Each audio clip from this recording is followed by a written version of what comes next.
Vamos a introducir una herramienta nueva que acabo de terminar de escribir para efectos de calcular sus tamaños de muestra. Y la razón fundamental de por qué es tan importante que ustedes aprendan a calcular el tamaño de muestra es de que eso nos va a ayudar muchísimo a determinar la factibilidad de sus estudios. ¿De acuerdo?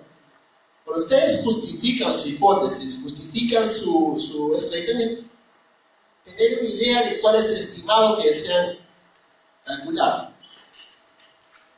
Esa magnitud, si es muy grande, le va a exigir un tamaño de muestra pequeño. Si ustedes quieren ser muy precisos en su estimado, van a tener un tamaño de muestra muy grande. Si el estimado que ustedes quieren calcular es muy variable, van a tener un tamaño de muestra pequeño. Muy grande. Si es un tamaño de muestra, si el estimado que quieren calcular es poco variable, requiere un tamaño de muestra pequeño, porque es homogéneo. ¿Ok? Entonces, todos esos criterios que acabo de escribir son los que afectan su tamaño de muestra. Matemáticamente tendrían que aprenderse la fórmula y sobre todo conocer la cantidad enorme de fórmulas que se disponen para poder hacer su cálculo de tamaño de muestra. Pero como ustedes son médicos, no van a ser matemáticos ni estadísticos, van a ser bioestadísticos, en la forma más polite de decir que ustedes van a consumir paquetes estadísticos, no enseñarnos. Lo que corresponde enseñarles es utilizar una herramienta, es decir, dominar la habilidad de utilizar esta herramienta. Entonces, ¿qué vamos a hacer aquí? Vamos a revisar nuevamente, siempre el marco teórico, cuáles son los principales escenarios y enseñarles a utilizar una herramienta que para suerte de ustedes es algo que se está convirtiendo de una herramienta muy popular entre los estudiantes de medicina, que es el software Stata. Y lo más simpático de Stata es que acaba de actualizar su herramienta de cálculo de tamaño de muestra. Antes era extremadamente básica, no servía más que para 2 o 3 escenarios.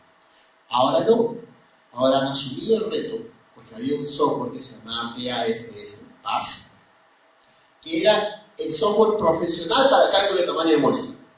Una maravilla, bellísimo el software. Tú hacías el cálculo y te botaba un PDF en el cual existía el gráfico, las tablas, incluso te ponía el texto que tú tenías que colocar en tu paper, tal cual. ¿Qué ha hecho Stata? Como estaba perdiendo usuarios, contrató a un par de programadores e incorporó todas las funcionalidades de PASS en su software. Los pirateó de la manera más cochina que se puede imaginar. Y ahora lo tienen, PASS, que costaba $400 de licencia, incorporada en las últimas versiones de Stata. Ya está. Pues ya le solucionó el problema. ¿Qué tienen que hacer ustedes? Aprender a dominar. Y eso es lo que les vamos a enseñar. Entonces, ¿qué tienen que acordarse de esto? De que ustedes tienen una población, no puedes investigarlos a todos, no tienen los recursos, haz una muestra. Calcula el tamaño de esa muestra. Población, todas las unidades. Muestra una fracción de esas unidades. Para que la muestra sea representativa, tienen que usar un método.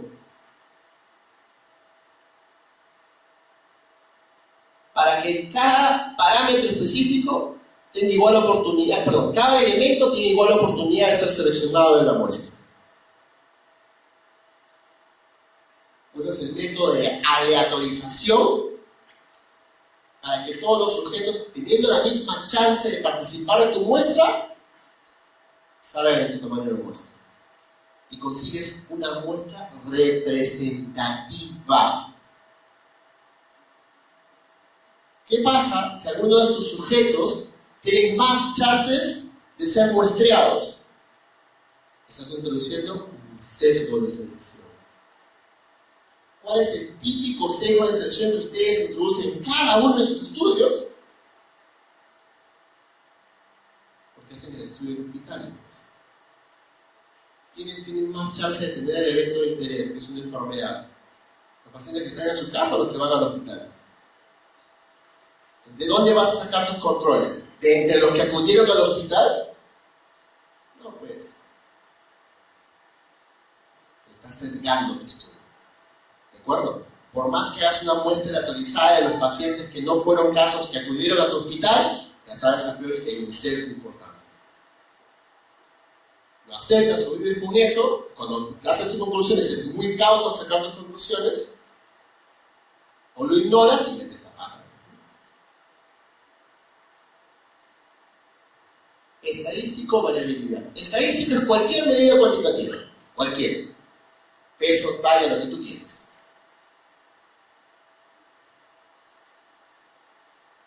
Que tú tomas con el efecto de inferir. ¿Qué cosa es inferir? Que lo que encuentras en tu muestra, esperas que sea lo mismo que encontrarías en tu población si los analizaras a todos. Vas a hacer inferencia. Entonces, la estadística que vas a utilizar es la estadística inferencial, que tiene sus limitaciones y que tienes que entender y entender para que puedas hacer una correcta interpretación de los hallazgos que hagas al aplicar ese tipo de estadística. Noten que yo soy extremadamente cuidadoso cuando uso las palabras para poder transmitir ese mensaje de la manera más limpia posible.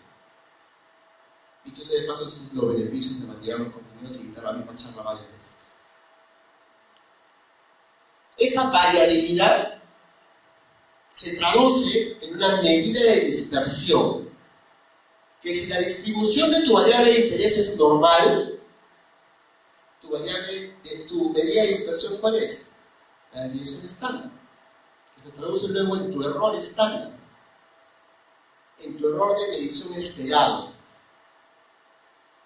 Si la distribución no es normal, tu medida de dispersión es el rango intercuartílico.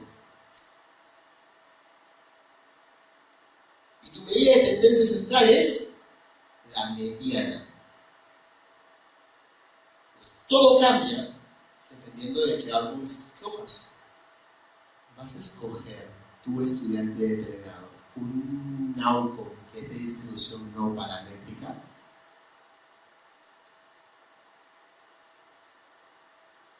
¿Te conviene? ¿Quieres salir de tu zona de confort?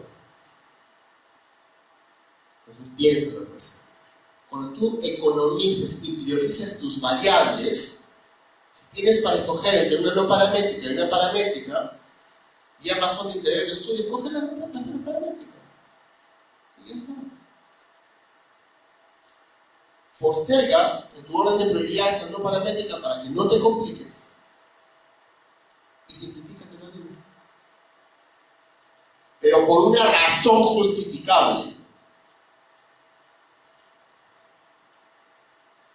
¿Por qué? Porque va a pasar lo siguiente. Cuando tú haces estadística diferencial, te apoyas en una teoría que se llama el teorema del límite central. ¿Qué te dice ese teorema? Lo siguiente. Si tú tienes una población de estudio, y de esa población de estudio tomas 100 muestras al azar,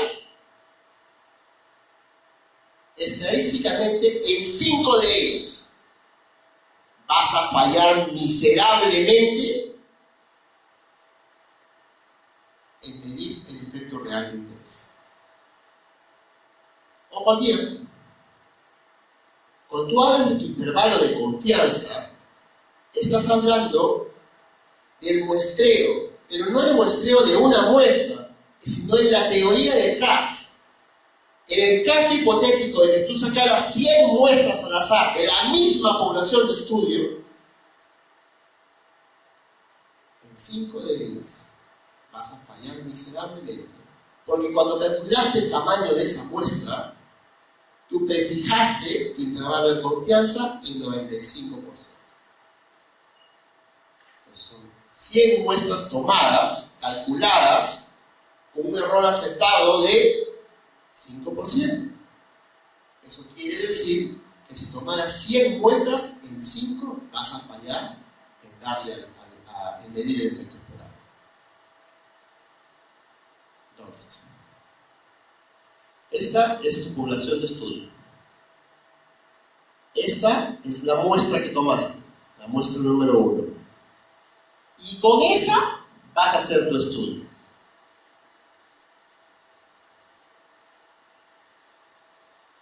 doctor, señor juez, discúlpeme, yo he estudiado medicina, practico medicina basada en evidencias y yo le receté tal medicamento al paciente. Porque en mi flujograma diagnóstico, habiéndolo cumplido de acuerdo a la guía de práctica clínica, decía que yo, para ese tipo de pacientes, bajo tales condiciones, el tratamiento de elección era tal medicamento. Y cuando revisamos, los colegas al juez, bien rico tu hijo, machito, te paras delante del juez en la elección. Y yo esperaba que la tasa de mortalidad por eventos adversos fatales fuera de 0.01%. Y el paciente se murió, señor juez. Se para el abogado y dice: me parece muy bien, señor doctor.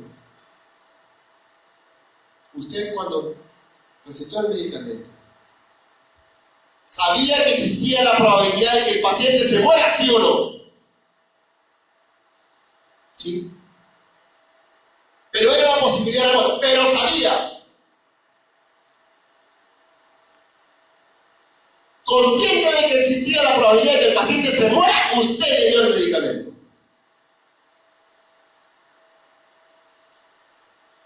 Y ahora el juez, el fiscal, el abogado, el acusador, te va a mirar y te va a preguntar esto.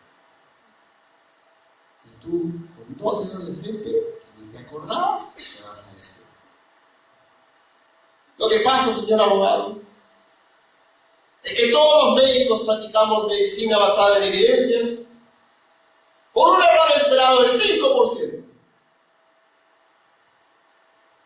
El abogado te va a mirar y te va a decir: demuéstrame.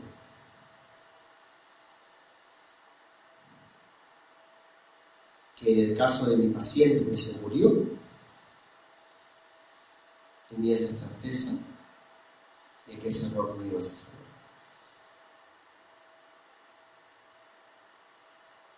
Ahora defiéndete, pues.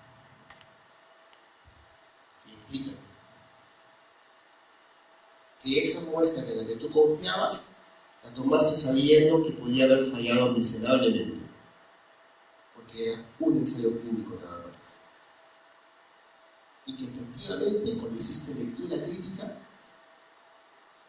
lo penalizaste, porque era solamente un solo ensayo clínico, que la magnitud del efecto y el riesgo de muerte había reportado tal magnitud, y tú asumiste que era de evidencia alta y por eso lo tomaste. Y los abogados que saben esto al revés y al derecho y están más contentos que nunca con la clasificación grave, van a encontrar la justificación y la duda razonable para que le pagues una reparación civil por el resto de tu vida, por no saber defenderte. O lo peor, por asumir que practicas medicina basada en evidencia cuando realmente no la practicas.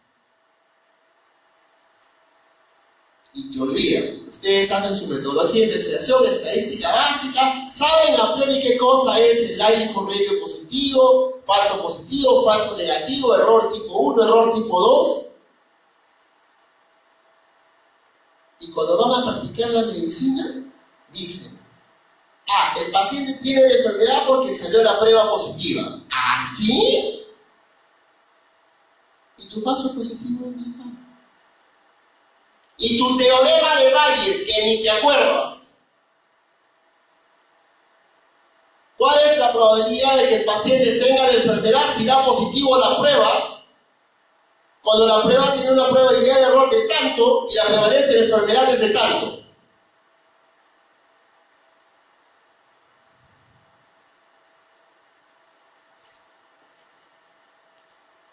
Tarea para la casa: vas y cargas el aplicativo móvil para calcular probabilidades a partir de pruebas diagnósticas. Y dices: en mi país la prevalencia de diabetes es tanto. Yo voy a practicar medicina en ICA. prevalencia de diabetes es mayor o menor. Y la misma prueba que yo utilizo en Lima, la misma prueba que utilizo en Cusco, la misma prueba que utilizo en el resto del país, funciona distinto. Porque la prevalencia de enfermedad varía según las regiones. Ahora, dime un médico peruano que practique medicina ajustando su probabilidad de error de acuerdo al teorema de Bayes.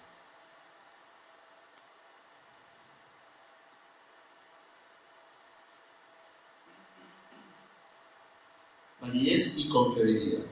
Esa es tu prueba de diagnóstico. Todas distintas están ahí. Todas tienen un margen de error. Todas. Hemoglobina glicosida para diagnóstico de evento. ¡Ah, qué chévere! ¿Te acordarás si puesto tu carrera cuál es la probabilidad de error con esa prueba? Lo peor de todo, usando un punto de valor completamente subjetivo para determinar si uno tiene diabetes o no.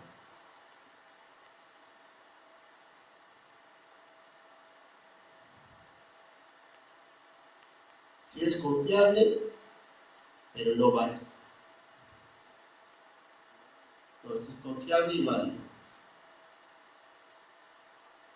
Esto es confiable, pero no válido. Esto es válido porque el promedio de estos puntos le achunta al blanco. Pero no es confiable. Entonces, ojo al guía. Válido es que en promedio te da un estimado muy cercano al valor real. Confiable es que si lo aplicas varias veces te da el mismo resultado. Yo les doy a todos ustedes ahorita un tallímetro. Y les digo que me tallen. Y que me anoten mi talla en un papel. Y va a haber una distribución normal como la que han visto. Yo que mido 1,81 m, va a haber algunos que van a medir 1,83 m. Va a haber otros que van a medir 1,78 m. La gran mayoría le va a chutar a esto. Pero en promedio, ninguno de ustedes le va a acertar a mi talla. Salvo una rara excepción. Ese tallímetro, o mejor dicho, el procedimiento que ustedes están aplicando es válido, pero no es confiable. ¿Ok? Y ahora sí, raíces. ¿Qué cosa es poder de estudio? Este gráfico, esta tabla bendita, cópienla, tenganla en la mano porque nunca se la van a acordar. Garantizado. Entonces, cualquier examen en el cual se este tipo de preguntas, y la gran mayoría de las preguntas que siempre van a fallar, es esta. Explícame qué cosa es tu poder famoso de estudio.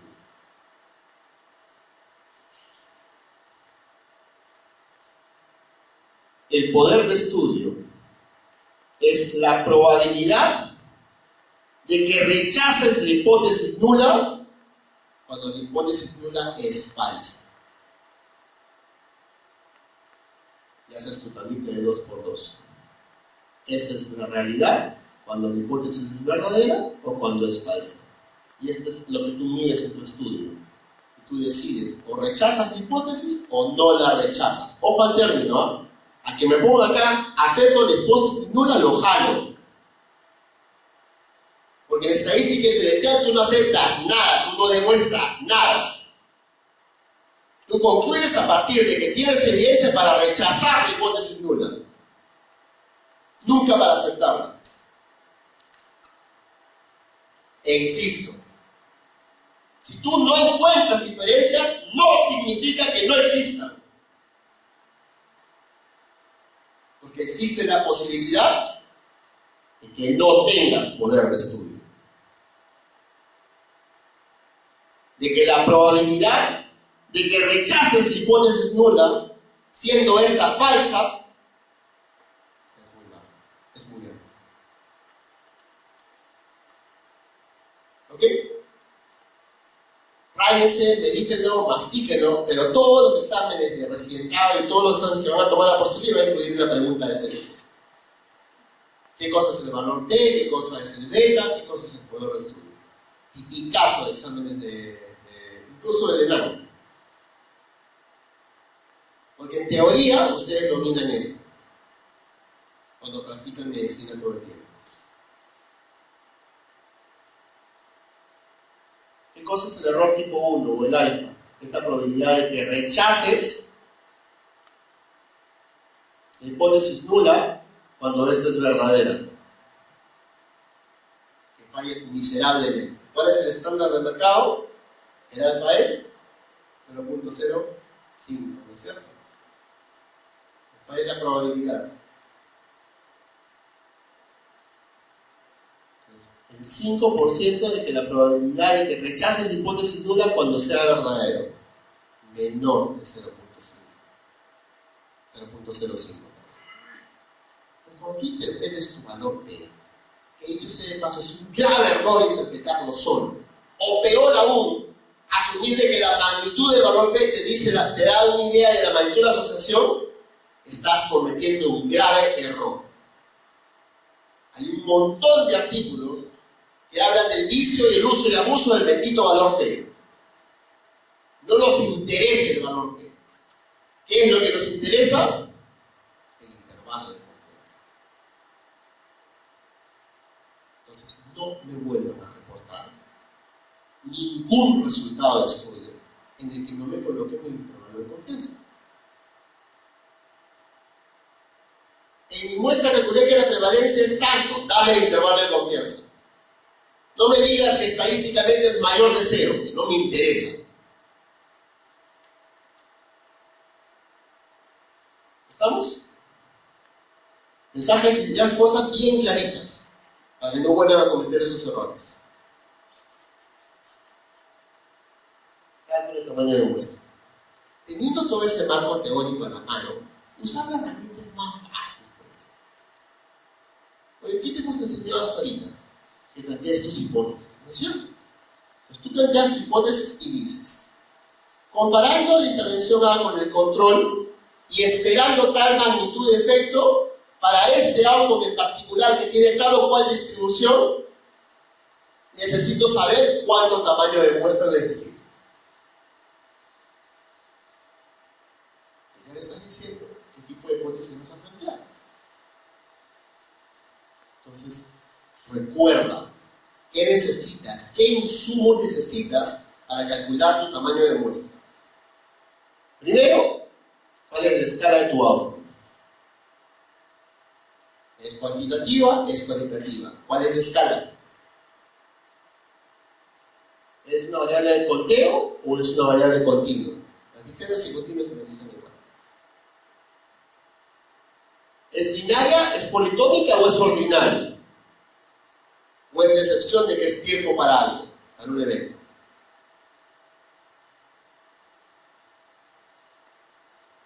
Muestras. ¿Tienes uno, dos o más grupos a comparar?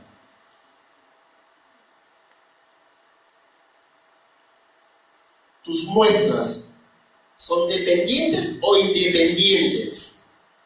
¿Qué quiere decir independientes? Que las sacaste de dos poblaciones distintas. Dependientes, que vienen de la misma población. No confundas, ¿ah? Dependientes con pareadas. Es un error común. No es lo mismo. ¿Pareadas o no pareadas? ¿Qué es parear? Cuando tomo la muestra y el control lo asigno ajustando por edad y sexo o por cualquier otra variable. ¿Qué estás haciendo? Estás estratificando. No quiero comparar niños con ancianos, quiero comparar ancianos con ancianos. Y como sé que por sexo es muy importante y no me interesa meter sexo y edad en mi modelo de regresión, lo estratifico, porque es un confusor muy importante, o es un modificador de efecto muy importante. Entonces, de inicio, pareo porque no me importa, o porque sé que es una cosa muy importante, pero ya no la analizo. Pues. Error de estudiante de medicina cuando va a las jornadas. ¿Cómo se hace tu muestreo? Variado. ¿Y por qué metiste la variable por la que paraste en tu modelo? Porque no tolerancia.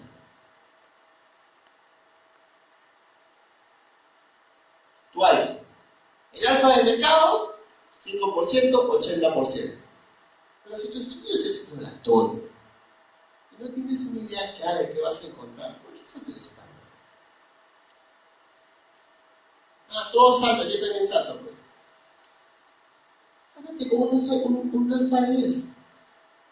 Vas a encontrar diferencias y te va a guiar. No estás demostrando nada, pero estás guiándote, estás creando hipótesis, estás haciendo un estudio exploratorio.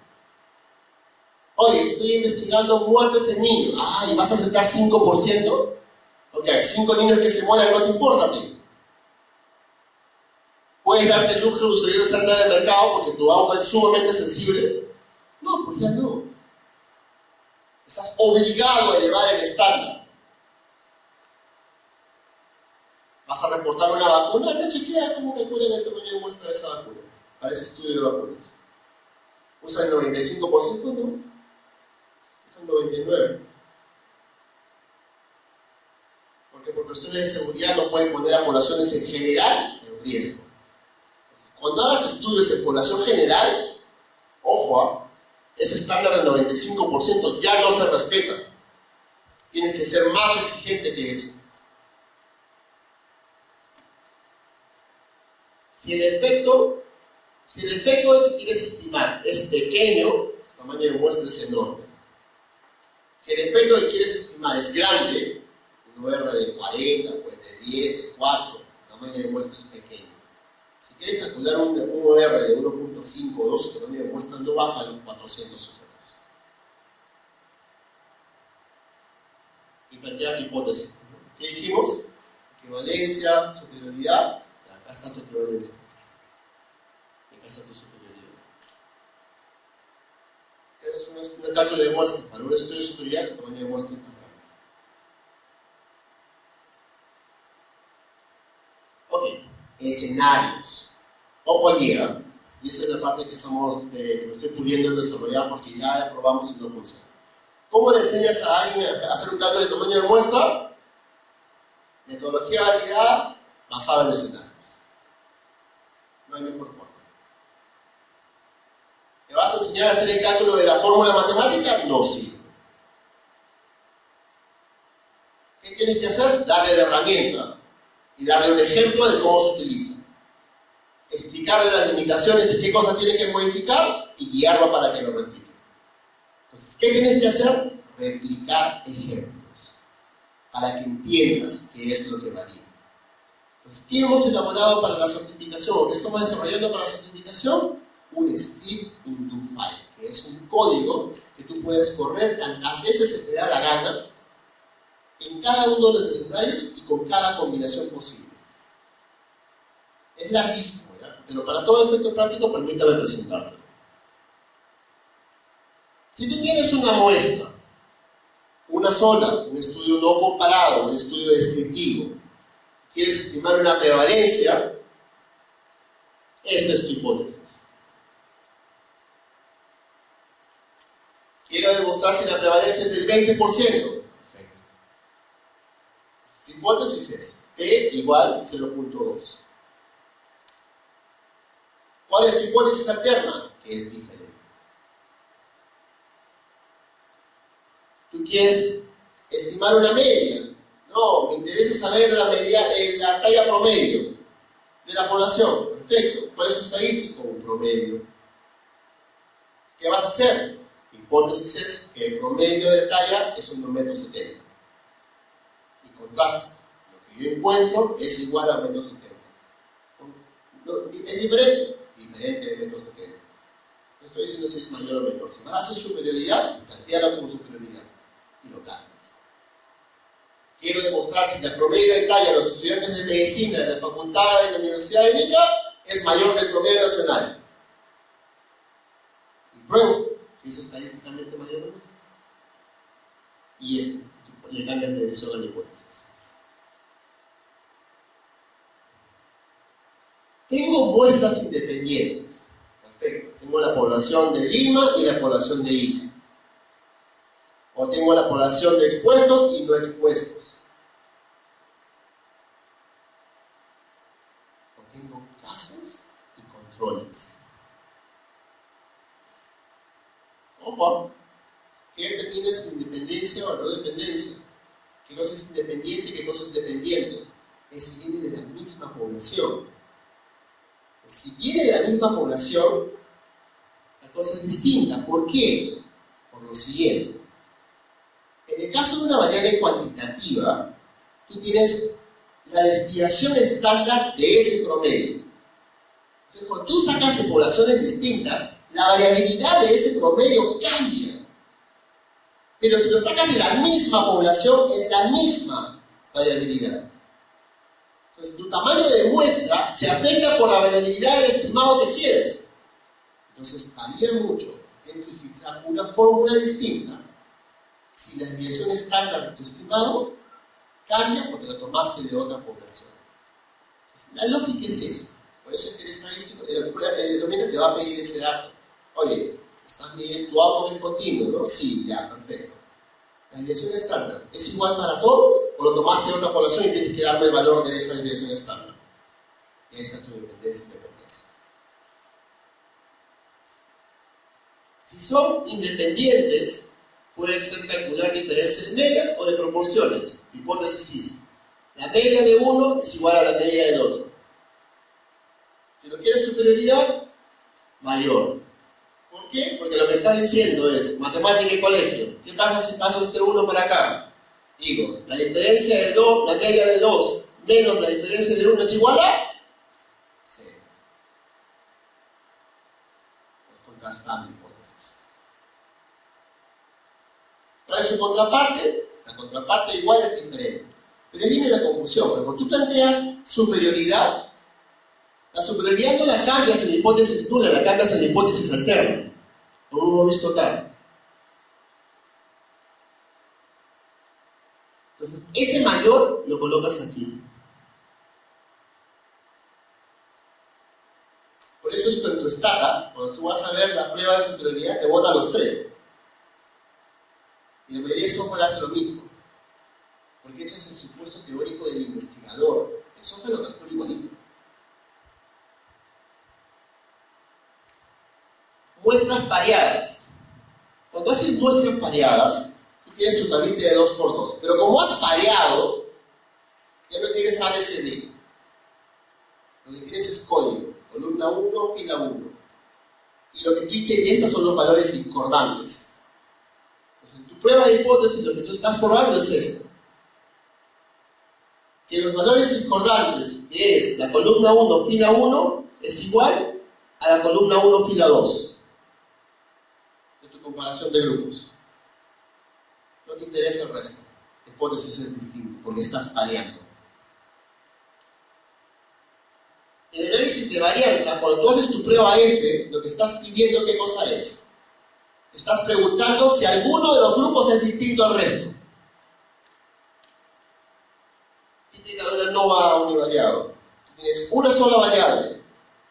Tiene 3 categorías. Tú dices, el promedio de los más chiquitos versus el promedio de los medianos versus el promedio de los más grandes es igual en los 3.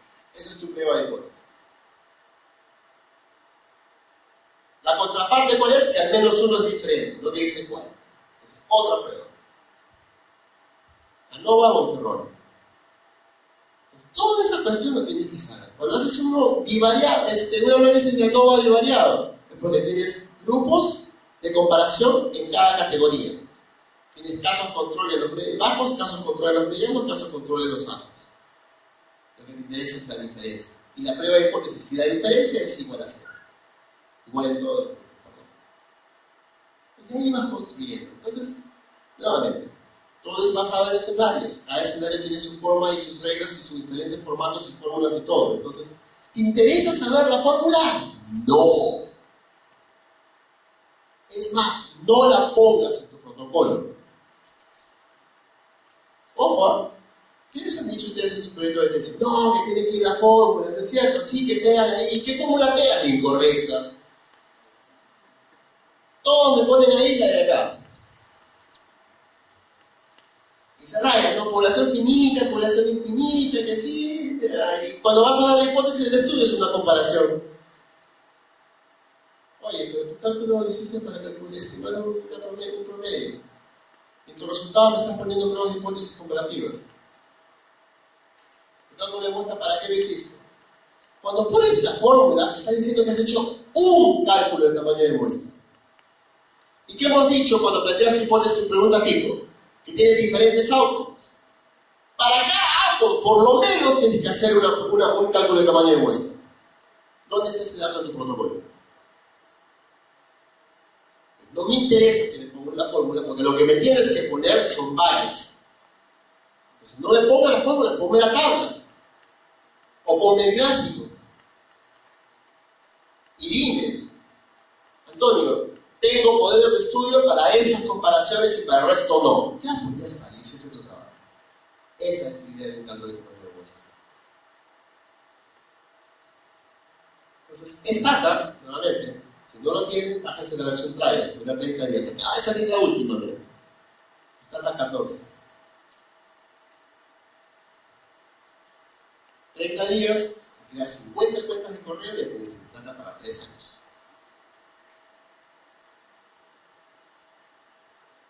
Yo uso la versión 13.1, que es la MP, que es la más poderosa. Está también en diferentes versiones para tener más poder de cálculo. Algunas te aguantan tantas variables, las versiones más profesionales te aguantan mucho más. En este caso en particular, puedo meter hasta 5.000 variables. ¿Por qué es importante 5.000 variables? No porque tengas un estudio de 5.000 variables, sino porque haces un análisis longitudinal de 10 variables, tienes varias combinaciones cada vez que haces el reshape, que es pasar de una tabla de base de datos transversal a longitudinal, comienzas a multiplicar las líneas. Vuelve, ¿no? Tu computadora se calienta, te demoras horas en analizar los datos, y es todo un problema. Se necesita más poder de análisis y una mejor computadora. Ok, entonces, Stata, igual que como es un software de Windows, es extremadamente sencillo de utilizar. ¿Por qué? Porque es Windows, pues. ¿Qué vas a encontrar en Windows? ¿Qué cosa es Windows? Ventanas. ¿Dónde están tus ventanas? Acá arriba. Cada una de estas son menús de herramientas que se despliegan.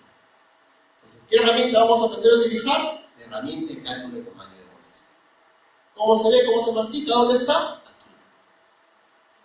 Entras en Statistics, se despliega toda la cantidad de análisis que puedas hacer con este software. Uno de ellos, cálculo de tamaño de muestra y poder de estudio. ¿Qué te bota? Te botan las diferentes fórmulas de calcular lo mismo. Todos los escenarios que hemos visto son exactamente todo lo que vas a encontrar acá, pero de diferentes maneras. ¿Por qué? Porque existe la derivación de fórmulas. La misma fórmula que te ayuda a calcular el tamaño de muestra es la misma fórmula que te permite calcular el poder de estudio, si lo derivas. ¿Te voy a enseñar a derivar? No. Pues usa la herramienta y entiende eso. Y es más, ni siquiera le interesa que uses la herramienta. ¿Por qué?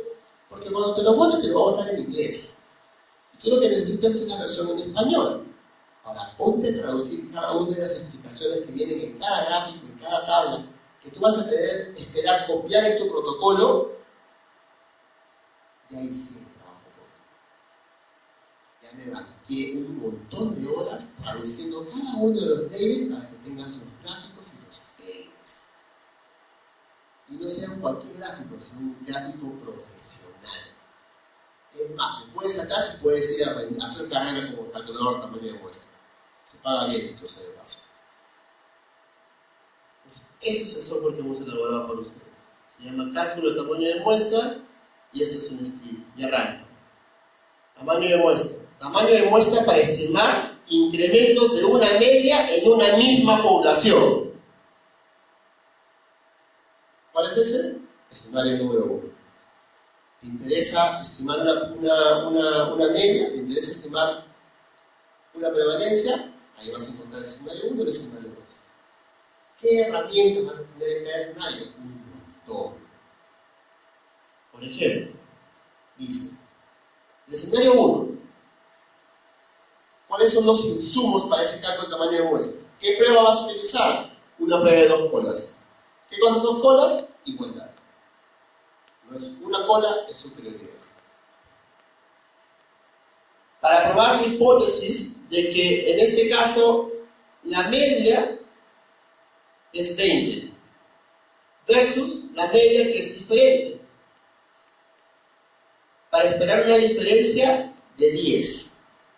Pues tengo una media basal, que es el M0, que es lo que yo espero, y quiero ver si cambia. ¿En cuánto va a cambiar? En 10. Conclusión, con esto esperado, 3. ¿De acuerdo? Entonces, tu hipótesis es que 20, que esa diferencia es 10. Y arrancas.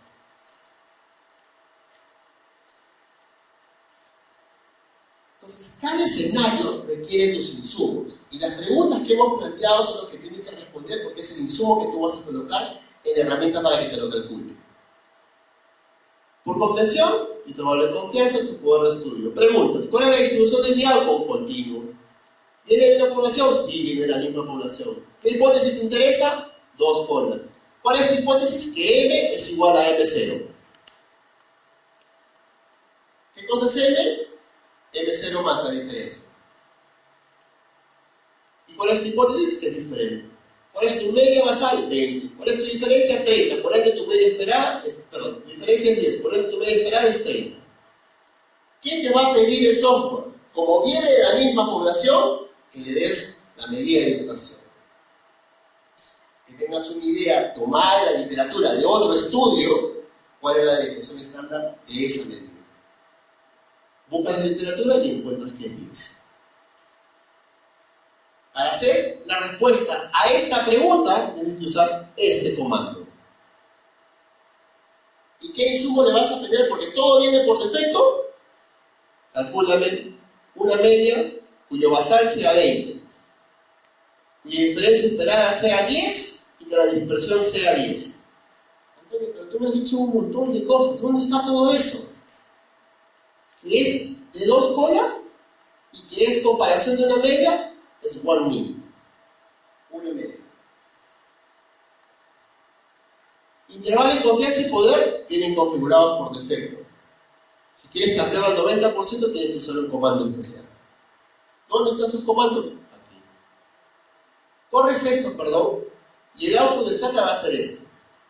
Textual. Corres este comando y te dice: estamos calculando el tamaño de muestra para la media de una muestra bajo esta hipótesis y los parámetros que tú me diste fueron alfa 5, poder de estudio 80, delta 1, basal 20, esperado 30, desviación estándar 10. Cálculo de tamaño de muestra, 10 objetos. Oye, ¿cómo se mastica eso? Para calcular la diferencia de 10 versus 20, cuando la desviación estándar es de 10, ¿solo necesito 10 gatos? Sí. Pero ojo, mira, una desviación estándar de 10. ¿Qué significa desviación estándar de 10? Cuando la diferencia que esperas calcular es 10. Es como si quisieras comparar quién es más blanco, los caucásicos o los morenos. La diferencia es evidente, es enorme. Si quieres calcular diferencias enormes, tus tamaños de muestra son pequeñitos. ¿En la vida real tú quieres hacer esto? No. ¿Qué es lo que te interesa por lo general? Diferencias pequeñas cuando los errores están son pequeños. Tamaños de muestra. ¿Dónde te das cuenta? Cuando haces todas las iteraciones en todos los escenarios posibles. Y eso está acá. Entonces tú dices 20 versus 30 con una desviación estándar de 10. Pero Stata puede hacer más que eso. Puede calcular las diferencias escenarios de un solo porrazo. Entonces Steven, Stata no quiero eso. Quiero que cuando sea 20, el basal me des cuando la diferencia sea 10, 20 y 30.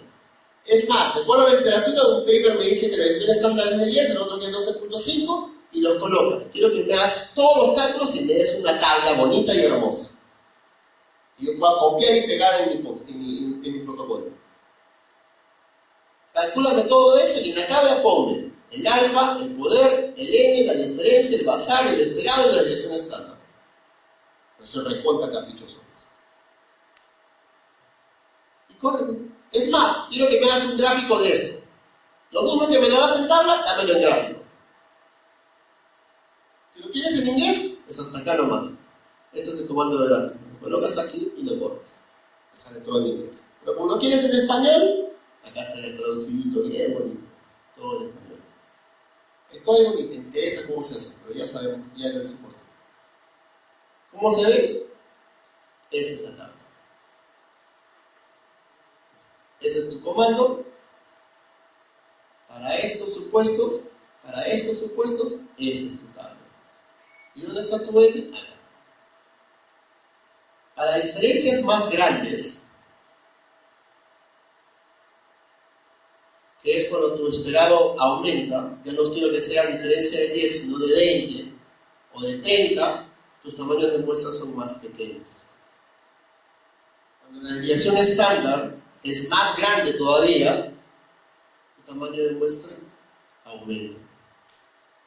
Para cada uno de estos grupos, si la diferencia es 10, si la desviación estándar ya no es 10, sino 12.5 o 15, tu tamaño de muestra aumenta. Porque es más variable. Y así sucesivamente. ¿Lo quieres en gráfico? Ahí está tu gráfico. Ese es el gráfico en inglés. Léelo. ¿Qué te dice acá? Tamaño de muestra. ¿Cuál es la diferencia de tus hipótesis? De la media esperada versus la media basal es 10. Mi tamaño de muestra es grande.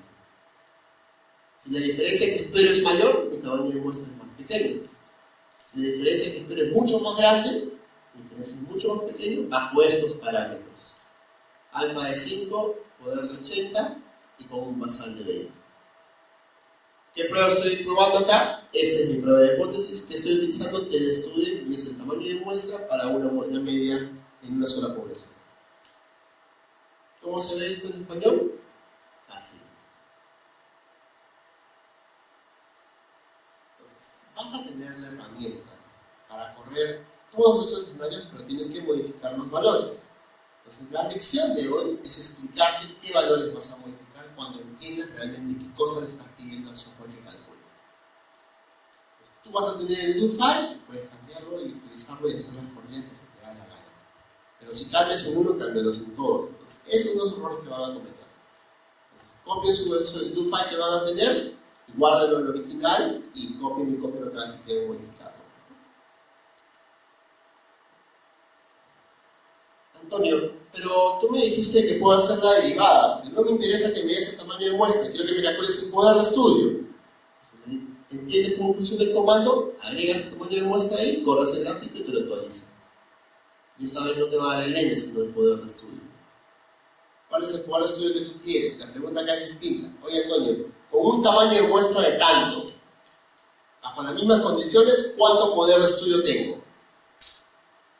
Mira, en el caso de que tu diferencia esperada sea muy pequeña o muy grande, pero tu media alterna es pequeñita, es decir, 20 versus 5, eso es como 15. 20 versus 10 es como 10, 15 versus 10 es como 5, mira cómo cambia tu escenario. Y en este caso en particular, en ningún caso tenías poder de estudio suficiente. Para ese tamaño de muestra no te alcanza.